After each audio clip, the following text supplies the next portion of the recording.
안녕하세요. 도지선생의 주식이야기의 도지선생입니다. 2020년 2월 7일 특징주 분석인데요. 가지고 온 종목은 덕성을 가지고 왔습니다. 덕성 같은 경우 오늘 시장에서 약세를 많이 보였는데요. 종가는 마이너스 9.96까지 하락을 하였습니다. 이 종목이 오늘 시장에서 이렇게 약세를 나타내는지 한번 이야기해 보도록 하겠습니다. 우선 먼저 기업 정보부터 알아보도록 하겠습니다. 덕성은 코스피에 상장한 회사고요. 섹터는 화학 섹터입니다. 이 회사 같은 경우는 이제 합성 피혁 및 합성 수지를 판매를 주요 산업으로 영위하고 있는 회사인데요. 이 합성 피혁이 이 회사의 본업이긴 한데 지금 이 종목 같은 경우는 본업에 의해서 주가가 움직이지는 않습니다. 하지만 그래도 실적을 한번 확인해 보도록 하겠습니다.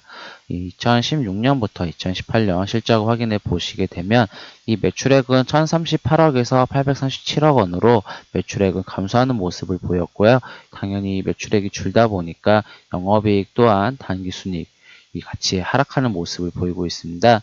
매출액은 34억에서 마이너스 23억, 단기순이익은 29억에서 마이너스 20억으로 실적이 많이 감소하였고요. 올해 1분기부터 3분기 실적을 보시게 되면 196억에서 229억 원으로 매출액은 다시 증가하는 폭을 보였고요. 영업이익은 1억 원에서 다시 1억 원으로 그리고 당기순이익은 0억,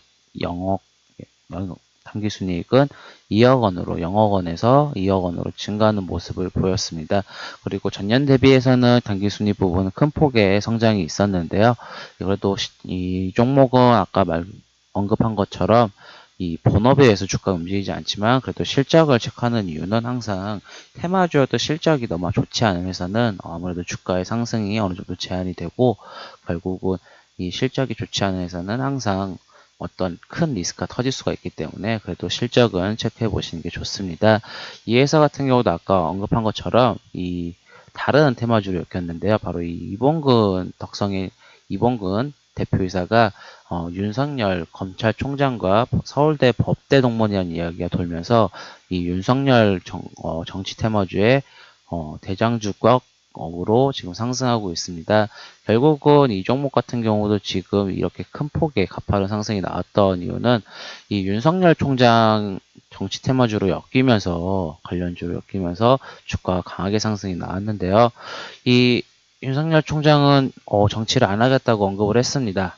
대선에 나오지 않겠다고 했지만 지금 여론조사에서는 기존에 1위가 지금 이낙연 전 국무총리고 2위가 윤석열 검찰총장이고 지금 3위가 지금 황교안 대표거든요. 결국은 지금 이 덕성이 올랐던 이유는 아무래도 원래 차기 주자 대권 주자 2위가 황교안 대표였었는데 그 부분이 이제 바뀌게 되었죠. 윤석열 검찰총장으로. 그러니까 여론이 이렇게 바뀌게 되면서 이 주가가 급등하는 모습을 보였습니다. 결국은 하지만 이제 윤석열 총장은 정치를 안 하겠다고 이날 지금 보시게 되면 2월 3일 날 발표했는데 결국 다시 상승하는 이유는 돈이 들어왔다라는 거죠. 지금 이게 크게 돈이 들어오고 나니까 결국은 윤석열 검찰총장 관련주로 엮이면서 계속 큰 폭의 상승이 나왔습니다. 덕성뿐만 아니라 이 덕성우도 강하게 상승이 나오고 있었는데요. 상한가를 총 3번이나 갔던 종목이거든요. 결국은 이 돈이 들어오면서 계속 상한가를 가게 되었는데 지금 보시게 되면 금요일 날 큰 이슈가 있었습니다. 이번 주 금요일 날. 이 이슈는 바로 이 황교안 대표가 결국은 종로를 출마한다 선언을 했습니다. 결국은 이 종로 출마 선언이란 거는 이제 황교안 대표가 매번 이제 험지에 나가겠다고 언급을 했지만 발표를 안 했어요. 험지. 그리고 정치에 가장 중요한 종로. 이 부분이 이제 이낙연 전 국무총리는 나간다고 언급을 했고 황교안 대표는 계속 숙이고 있다가 계속 피하고 있다가 결국은 금요일날 발표를 했습니다. 결국은 이 덕성이란 종목은 황교안 대표의 지지율이 약해지면서 어느 정도 반사이익을 보면서 수혜로 올라갔던 종목입니다. 결국은 이 반사이익으로 올라갔던 종목이기 때문에 황교안 대표가 금요일날 종로 출마를 선언했기 때문에 결국은 이슈를 받아서 주가가 상승이 나왔거든요.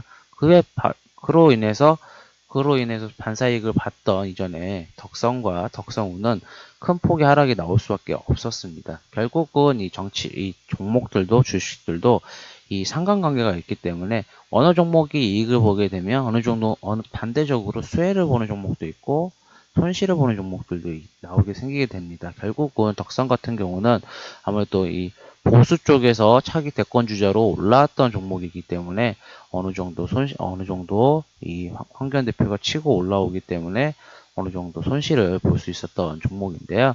하지만 이 종목이 뭐 완전히 죽은 것은 아닙니다. 결국은 이 돈이 들어오고 아직까지 크게 빠져나간 흔적은 많이 보이지 않았기 때문에 저 같은 경우, 덕성 같은 경우는 이렇게 지금 5일선이 무너졌지만 21선이 차근차근 올라올 겁니다. 그래서 21선이 올라오는 부분에서 한번 매수해 보셔도 좋다고 보고 덕성우도 마찬가지로 덕성우 같은 경우는 조금 감각이 벌어졌기 때문에 5일선 부분은 항상 저는 보고 대응해 보시면 좋을 것 같습니다.